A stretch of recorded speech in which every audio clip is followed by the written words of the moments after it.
दिनै 5 सेप्तेम्बर 2023 गोथार खन्थाइ सान गेदेमा बर' थुनलाइ आफादनि बारग' आफादगिरि टेगर थुनलाइ बान्था साहित्य एकाडेमि बान्था मोनगिरि खन्थाइगिरि थुनलाइगिरिनि मानिजाथाव गेदेमा ब्रजेन्द्र कुमार ब्रह्मनि रुंसारि सानजों लोब्बा लाखिनानै ब्रैथि खन्थाइ सान फालिदों। लोगोसे खन्थाइ आवरायनाय खन्थाइ सुजुनाय हाबाफारिजों उन्दै उन्दै लाइमोनफोरखौ गोसो बोहोनो हानाय बायदि हाबाफारि लानाय जायो। क'क्राझार जिल्ला फटबटजरा महकुमानि सिङाव थानाय थिपखाय दैसा रोबैयाव फटबटजरा जिल्ला बर' थुनलाइ आफादनि बानजायनायाव ब्रैथि खन्थाइ सान फालिदों। हाबाफारि बायदियै फुंबिलिनि समाव आफादनि फिरफिलाखौ बिरहोयो थिपखाय गुदि बर' थुनलाइ आफादनि आफादगिरि प्रताप कुमार ब्रह्मआ आरो गोसोखां मुंख्लं खाम्फायाव बिबार बावजेनो फटबटजरा जिल्ला बर' थुनलाइ आफादनि गाहाय नेहाथारि मुस्रि निरन्जन नार्जारि। हाबाफारि बादियै सानजौफु समाव मोनसे मेहेरगोनां गेवलां मेलबो लानाय जायो। बे मेलखौनो सामलायो फटबटजरा जिल्ला बर' थुनलाइ आफादनि गाहाय आफादगिरि मुस्रि अम्बिकागिरि हाज'वारि। बे मेलाव मेल बेखेवगिरि महरै नुजाथिफैयो एम.ए. समेश्वरी बान्था मोनगिरि मुस्रि प्रमद कुमार ब्रह्म बिथाङा। लोगोसे बाहागो लाबावो बारग' एम.सि.एल.ए. जतीन्द्रनाथ ब्रह्मजों लोगोसे साहित्य एकाडेमि बान्था मोनगिरि जनिल कुमार ब्रह्म बिथांजों लोगोसे गोबां मेलेमजिबि आरो रायजो राजाफ्रा बाहागो लाफैनानै मेहेरगोनां खालामफैयो। सिगाङाव नोंथांमोननि चेनेलनि गासिबो नायगिरि रायजो राजा बिदा फंबायफोरखौ जोंनि अननाय सिबिनाय हरग्रोनाय जाबाय। जों फटबटजरा जिल्ला बर' थुनलाइ आफादा जोंनि गेदेरमा थुनलाइगिरि रुंसारि ब्रजेन्द्र कुमार ब्रह्मआ थांनाय 1918 मायथाइयाव बिथाङा 1900 मायथाइयाव बिथाङा रुंसारि जालांदोंमोन। बिथांनि रुंसारि जालांनायनि बोसोरसे उननिफ्रायनो 2020 मायथाइनिफ्रायनो दिनैसिम बोसोरफ्रामबो रुंसारि ब्रजेन्द्र कुमार ब्रह्मनि बे थैनाय सान 5 डिसेम्बरखौ जोङो गाजा गोमजायै फालियो फटबटजरानि दाब दाब जायगायाव आरो बेवहाय जोंनि गियानि गुनि गोरों गोरा बयबो गोदान गोजाम बयबो खन्थाइगिरिफ्रा ज' जानानै बिदिनो खन्थाइ आवरायनाय जायो।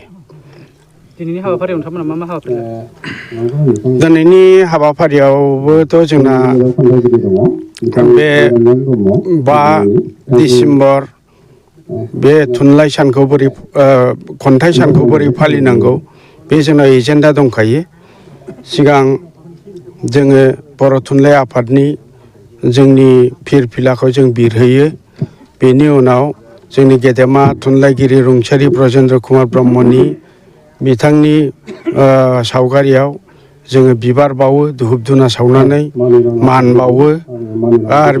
बिनि उनाव जोंना बेवहाय आलासिफोर दङ। बे खन्थाइगिरि जथुमाव बे आलासिफ्रा बिबुंथि लाखियो ओमफ्राय बिनि उनावनो फारि फारि जोंना खन्थाइ आवरायनाय हाबाफारिया जाजेनलाङो। रुंसारि ब्रजेन्द्र कुमार ब्रह्मनि जिउ जारिमिननि बागै सुंद'यै फोरमायनो हागोन नामा? रुंसारि ब्रजेन्द्र कुमार ब्रह्मनि जिउ खौरांनि सोमोन्दै सुंद'यै फोरमायनांगौआ एसे गोब्राबबाबो बिथांखौ जों ओरैबायदि बुंनो हायो सन्थाबै बिथाङा 1943 मायथाइयाव दतमा ओनसोलाव थानाय बाथाबारि गामियाव जोनोम मोनदोंमोन। बेनिफ्राय बे गामियावनो गुदि फरायसालि फरायनानै दतमायाव फरायदों बिथाङा। बेनिफ्राय सक्ति आश्रम भकेसनेल हाइ स्कुलाव बिथाङा मेट्रिक पास खालामदों। बेनि उनाव बिथाङा क'क्राझार कलेजाव फरायदों आइ फरायदोंमोन। बेनिफ्राय शिलंआव थांनानै बिथाङा सेन्ट एडमाउन्ट कलेजनिफ्राय बिथाङा BA पास खालामदों। बेनिफ्राय बनरगावआव बिथाङा फोरोंगिरि जादोंमोन। फोरोंगिरि जानानै बे समावनो बिथाङा गवालपारा गभर्नमेन्ट BT कलेजनिफ्राय BT आनजादखौ उथ्रिदोंमोन। बेनिफ्राय बिथाङा गोबां थुनलाइ सोरजिदोंमोन। बिथाङा गासै 14-15सो बिथाङा खन्थाइ बिजाब गुबुन गुबुन बिजाबफोर सोरजिदोंमोन आरो बिथांनि मावनाय खामानिफ्रा बिथाङा गोबां लाइसिनि सुजुगिरि जादोंमोन आरो बर' थुनलाइ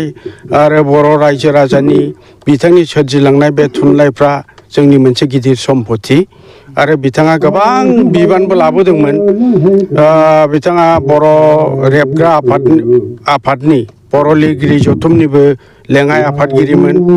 बर' थुनलाइ आफादाव गोबां जइन्ट सेक्रेटारि जादों बिनिफ्राय दि बड'निबो बिथाङा चेयारमेन जादों माने मासिगिरि जादों बेनिफ्राय बिथाङा बर' थुनलाइ आफादनि आफादगिरिसिम थांदोंमोन आफादगिरि मासि लानानै बिथाङा खननै सम बिथाङा बर' थुनलाइ आफादनि आफादगिरि बिबानखौ सामलायदोंमोन आरो बर' थुनलाइ आफाद बर' रायजो राजाखौ बिथाङा सेबा खालामलांदोंमोन बेनि अनगायैबो बिथाङा गाव थैजासिम समसिम बिथाङा थुनलाइ सिबिलांदों थुनलाइ लिरलांदों जोंनि गेजेराव मोजां मोजां बाथ्रा माने बिथाङा मेल जथुम्माफ्राव बुंलांदों जों बेफोरखौ दाबो गोसोखाङो जों बिथांखौ सिबियो बिथांनि रुंसारि जिउमाया जाहाथे सोरगोआव आलो आलो थांनानै आलो आलो गोजोन मोनहैयो जों बेखौ खावलायो आनान गसाइ खाथियाव जोंनि उन्दै दानि जाखांफुनाय खन्थाइगिरिफोरखौ जों बेखौनो बुंगोन जोंना गेदेरमा खन्थाइगिरिफोर दङ जेरै ब्रजेन्द्र कुमार ब्रह्म जेरै जोंना मनरन्जन लाहारिमोन दं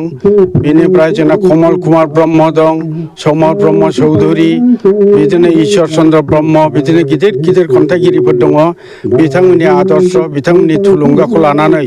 जोंनि बे जाखांफुनाय दानि फरायसाफ्रा उन्दै बैसोनि फरायसाफ्रा जोंनि खन्थाइखौ सिबिनांगौ थुनलाइ सिबिनांगौ आरो थुनलाइ राव हारिमु बेफोर थायाबा जोंनि हारिनि सिनायथि थाया बिदिखायनो जोङो दिनै खावलायगोन जोंनि जाखांफुनाय गोदान जोंनि इयुन जोलैया थुनलाइखौ सिबिनांगौ थुनलाइखौ फरायनांगौ आरो बर' थुनलाइखौ जेब्लाबो बुहुमाव गेवलांहोनांगौ आरो बर' होननानै जों गावनि सिनायथिखौ होनांगौ। थेंक इउ सार। जोबोद दुखु नांनायजों लोगोसे जोबोद गोजोनथाव बाथ्रादि जोङो बिथां गेदेमा रुंसारि ब्रजेन्द्र कुमार ब्रह्म सारनि दिनै 4थि खेब थैनाय सानखौ फालिनाय जादों बेवहाय जोङो गिबियावनो आङो नोंथांमोन मिडियाखौ आङो साबायखर जासिदों आरो दिनैहाय बे हाबाफारियाव बाहागो लानाय गासै जोंनि ओनसोलनि थुनलाइ आफादनि मावथिफोरजों लोगोसे गेदेमा आलासि बिथांमोनजों लोगोसे आरो ओनसोलनि रायजो राजानि गाहाम हामलायनायखौ जासिग्रोदों जे जोङो गेदेमा बिथांमोनखौ सिबिनो रोंनाया जोंनि थाखाय जोबोद खाफाल गोनां बाथ्रा जोङो परबतजरा जिल्ला बर' थुनलाइ आफादा दिनैसिम बेवहाय बोसोरब्रै समहालागै जोङो बिथांनि थैनाय सानखौ फालिबोबाय थादों बिथाङा मिथिंगायारि माबाखौ जोबोद मोजां मोनो दा बिथाङा आगोलावनो जोंनो मोनसे फोरमायदोंमोन दि आं परबतजराखौ जोबोद मोजां मोनो आरो बे परबतजरायाव बिथाङा बै समावबो मोनसे जायगायाव जेनेबा परबतजरा सारायसर बिलोखौ बिथाङा जोबोद नायनो गोसोमोन दा जोङो थांनाय गिबि बिथांनि थैनाय सानखौ फालिनायाव जोङो सारायसर बिलोआव खुंनाय जादोंमोन बिनि उनावहाय आरो परबतजरा हालामावनो थानाय मोनसे सिलाय दैसा दङ बेवहायबो बिथांनि थैनाय सानखौ फालिनाय जादों बेजों लोगोसे दिनैहाय जोङो नैबे टिपखाय दैसायावबो गाथोनावनो बिथांनि थैनाय सानखौ गाजा गोमजायै फालिनाय जादों जों मिजिंथियो बिथाङा सासे राफोद थुनलाइगिरि खन्थाइगिरि आरो समाज सिबियारि महरै जोंनि माहारिनि गेजेराव जोबोद गोख्रों बिहोमा होबोदों जों आसा खालामो बिथांनि बे गावनि जिउआव मावलांनाय हाबाफारिजोंनो जोंनि माहारिनि गेजेराव मोनसे थुलुंगा जानानै थागोन आरो बर' फरायसाफोर आरो बर' समाजनि थाखाय बे मोनसे गोबां कन्ट्रिबिउसन जों जायखौ माने बायनानै मोननो थाङा आरो भेलुएबल मोनसे कन्ट्रिबिउसन बिथांनि लाइफ स्केचाव दङ जों बेखौ बिथांनिसिम जोबोद साबायखर बावो आरो दिनैनि बे दिनाव जों बिथांखौ गोसोखांनानै परबतजरा जिल्ला बर' थुनलाइ आफादजों लोगोसे दुलाराय बर' फरायसा आफाद आरो गासै बर' समाज परबतजरानि बिथांनिसिम गोसो गोथारै मान बावनानै जोङो हाबाफारिखौ खुंनाय जादों गोजोन्थों। जोबोद दुखु नांनायजों लोगोसे जोबोद गोजोनथाव बाथ्रादि जोङो बिथां गेदेमा रुंसारि ब्रजेन्द्र कुमार ब्रह्म सारनि दिनै 4थि खेब थैनाय सानखौ फालिनाय जादों बेवहाय जोङो गिबियावनो आङो नोंथांमोन मिडियाखौ आङो साबायखर जासिदों आरो दिनैहाय बे हाबाफारियाव बाहागो लानाय गासै जोंनि ओनसोलनि थुनलाइ आफादनि मावथिफोरजों लोगोसे गेदेमा आलासि बिथांमोनजों लोगोसे आरो ओनसोलनि रायजो राजानि गाहाम हामलायनायखौ जासिग्रोदों जे जोङो गेदेमा बिथांमोनखौ सिबिनो रोंनाया जोंनि थाखाय जोबोद खाफाल गोनां बाथ्रा जोङो परबतजरा जिल्ला बर' थुनलाइ आफादा दिनैसिम बेवहाय बोसोरब्रै समहालागै जोङो बिथांनि थैनाय सानखौ फालिबोबाय थादों बिथाङा मिथिंगायारि माबाखौ जोबोद मोजां मोनो दा बिथाङा आगोलावनो जोंनो मोनसे फोरमायदोंमोन दि आं पर्बतजराखौ जोबोद मोजां मोनो आरो बे पर्बतजरायाव बिथाङा बै समावबो मोनसे जायगायाव जेनेबा पर्बतजरा सारायसर बिलोखौ बिथाङा जोबोद नायनो गोसोमोन दा जोङो थांनाय गिबि बिथांनि थैनाय सानखौ फालिनायाव जोङो सारायसर बिलोआव खुंनाय जादोंमोन बिनि उनावहाय आरो पर्बतजरा हालामावनो थानाय मोनसे सिलाय दैसा दङ बेवहायबो बिथांनि थैनाय सानखौ फालिनाय जादों बेजों लोगोसे दिनैहाय जोङो नैबे टिपखाय दैसायावबो गाथोनावनो बिथांनि थैनाय सानखौ गाजा गोमजायै फालिनाय जादों जों मिजिंथियो बिथाङा सासे राफोद थुनलाइगिरि खन्थाइगिरि आरो समाज सिबियारि महरै जोंनि माहारिनि गेजेराव जोबोद गोख्रों बिहोमा होबोदों जों आसा खालामो बिथांनि बे गावनि जिउआव मावलांनाय हाबाफारिजोंनो जोंनि माहारिनि गेजेराव मोनसे थुलुंगा जानानै थागोन आरो बर' फरायसाफोर आरो बर' समाजनि थाखाय बे मोनसे गोबां कन्ट्रिबिउसन जों जायखौ माने बायनानै मोननो थाङा आरो भेलुएबल मोनसे कन्ट्रिबिउसन बिथांनि लाइफ स्केचाव दङ जों बेखौ बिथांनिसिम जोबोद साबायखर बावो आरो दिनैनि बे दिनाव जों बिथांखौ गोसोखांनानै पर्बतजरा जिल्ला बर' थुनलाइ आफादजों लोगोसे दुलाराय बर' फरायसा आफाद आरो गासै बर' समाज पर्बतजरानि बिथांनिसिम गोसो गोथारै मान बावनानै जोङो हाबाफारिखौ खुंनाय जादों गोजोन्थों